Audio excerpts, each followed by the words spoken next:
Welcome back, friend. And by the way, you probably know by now that 2 more young men have been arrested up in the Boston area who were accessories after the fact for the Boston bombers. I guess they went into his room, his dorm room, and got together some of the explosives, his laptop, and put it into a dumpster, and the authorities, after an extensive search, found it. All right? They've been arrested for being accessories after the fact, for trying to help cover up evidence of a crime. I ask you, how is this any different? How is this any different? I'll tell you how it's different. And excuse my language, but most Americans, or a lot of Americans, certainly the people at Planned Parenthood, don't give a damn about poor little foreign girls who are in a sex slave prostitution ring. They don't care. They don't care.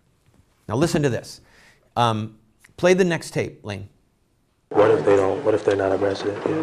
What if they're not a resident? They don't That's fine. Like for our benefit program, they do require that they bring in some documents, but if they don't have it, we just ask that they bring whatever they can. Just whatever they have. A photo ID or something? Yeah, we ask them to bring a photo ID, proof of address, proof of income, and proof of that's medical. it, and birth certificate. They don't have like a 9-to-5 job. If they're not working, or if they even like work in the after-school program, that's considered unemployed. So they can have like a family member or friend or one of you guys. Yeah, they're You can find somebody. You can find somebody. You wouldn't need to know if they work at night or whatever. If they have to do this. None of that. We don't need to know anything. Everything's totally confidential. Just when like you can even write the letter and state, like, good. my name is so and so, and I support this, whatever, and just put like contact information. They don't even call you. They just ask for contact information, but no one calls you, and just sign and date it. All right, so he has said to them, I'm in the sex trade. They're illegal immigrants, okay? Basically, he says to them, these are illegal immigrants. She says to them, lie. Say that they're in an after-school program. Say that they don't have any insurance.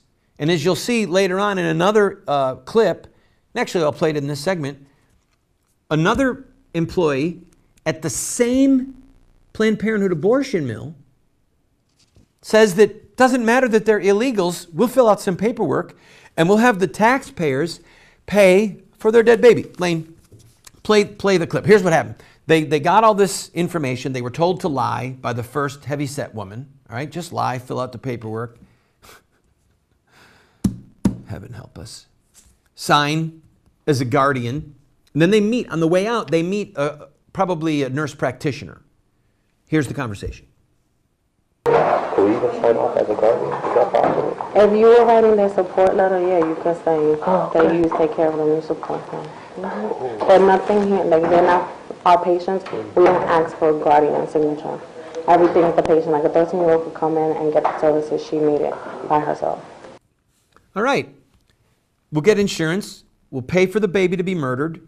It's okay that they're underage. It's okay that they're in a sex traffic ring. The woman has no concern for these girls. None. And when President Obama says that Planned Parenthood has not failed women trust you, do you understand? I'm going to tell you a story. This is sad and it's tragic. And again, if you have small children in the room, I suggest you get them out. I have a friend from many years ago, my pro-life work in Binghamton. These images are disturbing, so hold steady. She went to a Planned Parenthood, found out she was pregnant, was pressured into having her baby killed, encouraged by the Planned Parenthood people. She killed her baby the day before her birthday. In the next day, when she was sitting on the toilet, she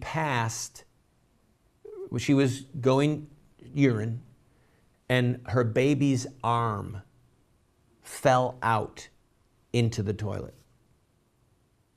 She was 11, 12 weeks pregnant. And her arm, the baby's arm, fell into the toilet. She went into shock. She started singing, Happy birthday to me. Happy birthday to me. She has had to live her whole life with the memory that on her birthday, the arm of her murdered child that was murdered at the Planned Parenthood in Syracuse, New York, came out of her. Friends, this is the final episode on this expose of Planned Parenthood, but it's not the final word. The blood of these babies and the cries and the moans of anguish from these 14 and 15-year-old girls that are sexual slaves in New York, in Miami, in Chicago, in countries, or rather in cities all across this country. The blood of these babies cries out to God, and God hears it. And there is a dreadful reckoning coming. We come back from this break, we'll go to one more city, Richmond, Virginia, and then discuss what we need to do. And by the way, the clip you're about to see and hear is Planned Parenthood saying that they will cover for a sexual predator who is having sex with a 13-year-old. Don't go away. You can come in. You don't need your parents' permission. Oh, okay. All right. Well, it's just my boyfriend said that he would pay for everything. Would that be all right? Like, it's just we don't want a whole bunch of people to know about us. Would he have to sign anything? Yeah, but I just don't talk about his age.